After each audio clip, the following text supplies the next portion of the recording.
শুভ সকাল। হ্যাঁ, শুভ সকাল। কেমন আছেন? আলহামদুলিল্লাহ, খুব ভালো আছি। এই শীতের সময়, শীতের যদিও মানে আমেজটা একটু কম, তারপর আসতে কোনো সমস্যা হয়েছে কিনা?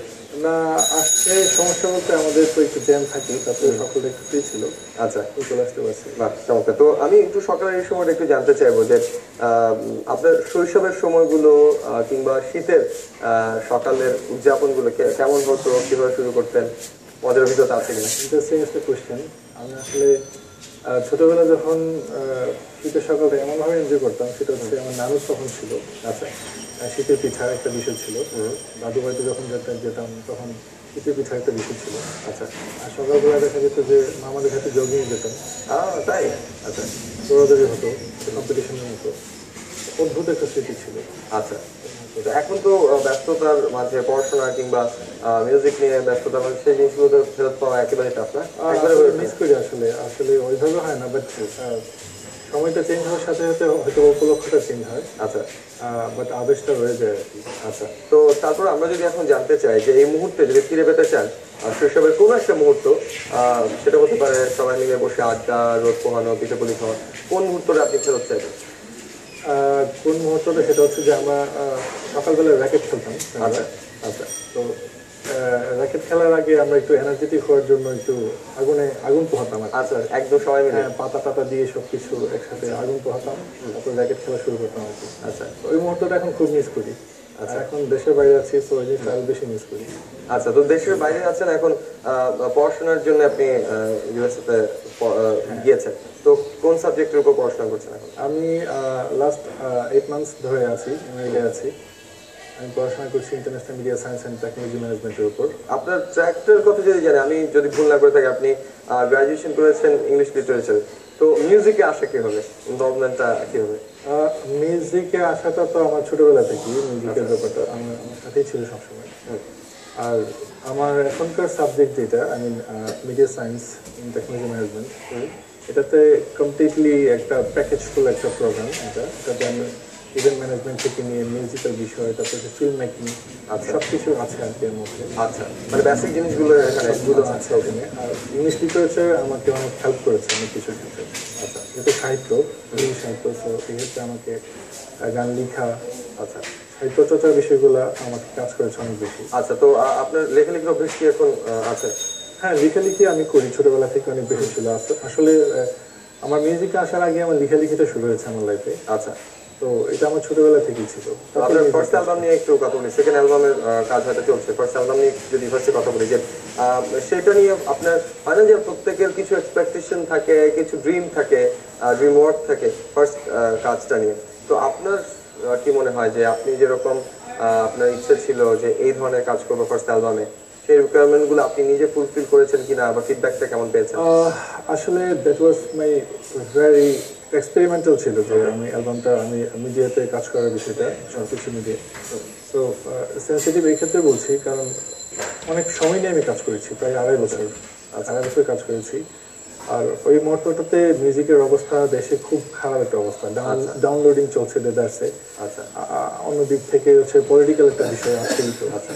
হ্যাঁ, তো সব কিছু মিলিয়ে একটা এক্সপেরিমেন্টাল ছিল আর কি। আপনিও রেডিওতে কাজ করেছেন, আমি রেডিওতে কাজ করেছি, ওভারঅল রেডিওতে খুব জনপ্রিয় ছিল। তারপর আমি গানটার পুরো কম্পোজিশনে সজীব ভাইয়ের একটা অ্যালবামই করি। আচ্ছা, ভালোবাসিনি, তার মধ্যে গানগুলো দর্শকরা নিয়েছে, এতে আমি তোরা নিয়েছে সেটা আপনি মানে প্লিজ। হ্যাঁ, ওকে, তো আমরা যেহেতু গানটা ভালোবাসিনি, গানটা নিয়ে কথা হচ্ছে, তো ওয়ে যাক না এই সময়টা এই গানটা। আসলে ভালোবাসিনি গানটা অনেক করেছি, সব প্রোগ্রামে গানটির রিকোয়েস্ট থাকে, তারপর আজকেও করছি একটু। এত কাছে তুমি আমারি, তো বুঝে দূরে, কেন যে ভালোবাসিনি তোমাকে। এত কাছে তুমি তবু হান, কত যে দূরে, কেন যে ভালোবাসিনি তোমাকে আমি।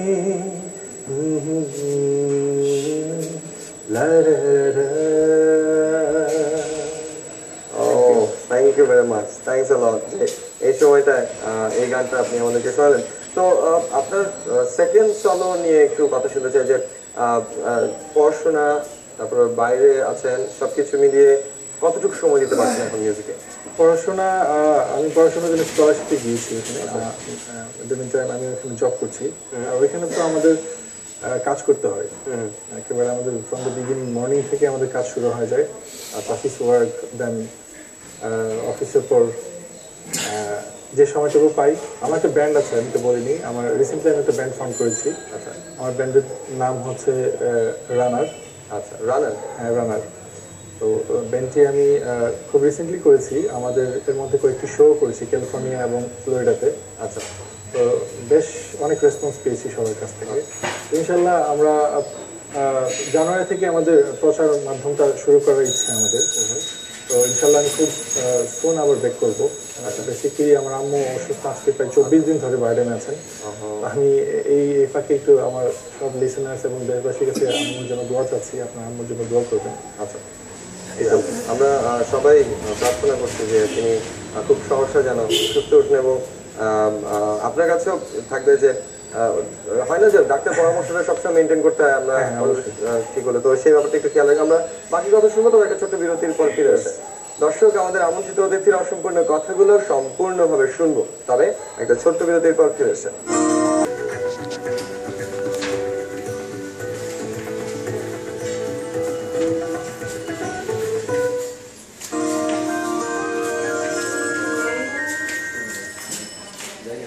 বিরতির পর আমাদের নিয়মিত আয়োজন মিষ্টি ভোরের সৃষ্টি কথা নিয়ে আমাদের আজকের আমন্ত্রিত অতিথি সঙ্গীত শিল্পী HM রানা। আচ্ছা, আমরা এবার একটু জানতে চাইবো যে সেকেন্ড সঙ্গে কি মানে কেমন ভাবছেন, কি ধরনের হবে বা কি ধরনের ট্র্যাক থাকবে, কি ভাবছেন? অ্যাকচুয়ালি সেকেন্ড সোলো কাজটা আমি প্রথমে খুব তাড়াহুড়ো করে শুরু করেছিলাম। আচ্ছা, হঠাৎ করে আমাদের পলিটিক্যাল এনভায়রনমেন্টটা খুব ক্লাউডি হয়ে যায় আমাদের দেশের মধ্যে। তো আমি তখন নিউ ইয়র্কে। ওকে। তো সব মিলিয়ে আমি অ্যারেঞ্জ করছিলাম খুব ভালো করে, প্রিপারেশন নিচ্ছিলাম। তো এই মুহূর্তে দেখা যায় পলিটিক্যাল অবস্থা, তারপরে আমি খোঁজখবর নিয়েছি দেশের কী অবস্থা মিউজিক্যাল, তো নিজেও দেখছিলাম অবস্থা। সব মিলিয়ে দেখি যে মিউজিক্যাল অবস্থাটা একটু টাফ এই সেকেন্ডটা। তো আমি সিদ্ধান্ত নিয়েছি যে একটু সময় নিয়ে করবো, আমি সেকেন্ড সোলো অ্যালবামটা একটু সময় নিয়ে করবো। এই জন্য আমি চাচ্ছি যে সবাই কোঅপারেশন চাচ্ছি, সেই সাথে ভালো কিছু কম্পোজার কাজ করছেন এবং লিরিসিস্ট কাজ করছেন। নিজের কোনো গান এবার কি পাচ্ছি আমরা, নিজের লেখা? আমার লেখা গান, হ্যাঁ থাকছে, আমার লেখা গান থাকছে। আমার লেখা, আমার অনেক পছন্দের একটি গান থাকছে, কেউ ভালোবাসে না। এটি আমার লেখা, আমার সুর করা। আপনার সুর করা, আপনার লেখা? আমার লেখা। আচ্ছা, দু লাইন শুনে ফেলি, কিন্তু অন্যায় আবদার করেই ফেললাম। কেউ ভালোবাসে না, কেউ আপন ভাবে না, কেউ নগরে না, কেউ সত্য খোঁজে না, কেউ জ্যোৎস্না রাতে স্বপ্নীল হয়ে রংধনু আসে না, কেউ জ্যোৎস্না রাতে স্বপ্নীল হয়ে রংধনু আঁকে না। শুধু আমি আঁকি আর আমি ভালোবাসি, আমায় কেউ বাসে না। এমন একটা মন চাই যে আমি, যে ভালোবেসে ছেড়ে যাবে না। এমন একটা প্রেম পাবো কি আমি, যে অবশেষে কাঁদাবে না। জানি না প্রেম এসেছে কিনা জীবনে, যদি না এসে থাকে আমরাও আপনার গানের সাথে প্রার্থনা করছি যে আপনার জীবনে এমন কেউ অবশ্যই আছে যে আপনার কখনোই কাঁদাবে না, সেই প্রেম আপনাকে কাঁদাবে না। আচ্ছা, এবার একটু অন্য প্রসঙ্গে যাই। সেটা হচ্ছে আমরা যদি রানাকে সঙ্গীত শিল্পী হিসেবে না পেতাম, অন্য কোন সেক্টরে আমরা পেতে পারতাম? মেবি অন্য কোন সেক্টরে? আসলে মিউজিকটা তো আমার আসলে addiction, one kind of addiction. এটা মেডিসিনের মতো। আচ্ছা আমি সবসময় বলি যে গান আমার বিছানা, গান আমার ঘুম, গান স্বপ্ন ভালোবাসা, গান জীবনের ঘুম।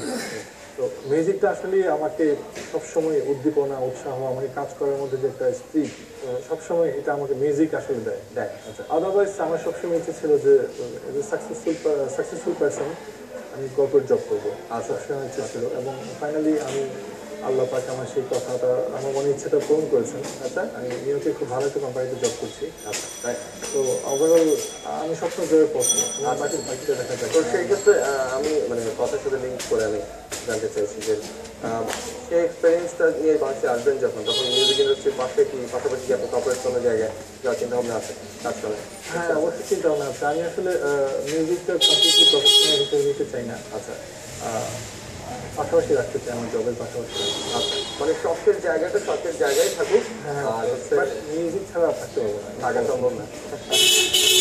আচ্ছা কেমন লাগে যে মানুষ যখন চেনে, হয়তো আপনি ছোটবেলা থেকে যখন গান করছেন, হয়তো অনেক শিল্পীর আপনি ভক্ত ছিলেন, অনুসারী ছিলেন, গান শুনে ভালো লেগেছে, সামনে গিয়ে তাদের দেখা পেয়ে ভালো লেগেছে, তো সেই জায়গাটায় যখন এখন আস্তে আস্তে আপনি যাচ্ছেন, আপনার তো মানুষ আস্তে আস্তে চিনছে এবং সেই এক্সপ্রেশনগুলো দেখছেন যেগুলো হয়তো আপনি শৈশবে দিয়েছেন, আরও আগে দিয়েছেন, কেমন? Actually I would like to thanks almighty Allah. আমি বাংলাদেশে যে অ্যাটেনশনটা পেতাম, মানে ভাবনাও ছিল না যে আমি দেশের বাইরে সেই অ্যাটেনশনটা পাবো। আমি যখন বেশ কয়েকটা কনসার্ট করেছি ওইখানে, মানে লিসেনার এবং দর্শকদের সারাটা এমন ছিল যে মানে আমাকে তার কাছে পেয়ে কতটা যে এক্সাইটেড। অসংখ্য ধন্যবাদ এত সকালে আমাদের অনুষ্ঠানে আসার জন্য, এত চমৎকার দর্শন ভাবনা জানান এবং মায়ের জন্য সেটার কথা জানান। আপনার আর সবশেষে আমি আমার লিসেনার এবং আমার যারা দর্শক আছেন এদের সবাইকে অনেক বেশি ভালোবাসা জানাচ্ছি। আমার জন্য দোয়া করুন, আমার পাশে থাকবেন। আর এসিটিভিকে অনেক বেশি থ্যাঙ্কস আমাকে ডাকার জন্য। আপনারা সবসময় আমার পাশে ছিলেন, পাশে থাকবেন। এসিটিভির সব কলাকুশলী যারা আছে সবাইকে অনেক বেশি ভালোবাসা।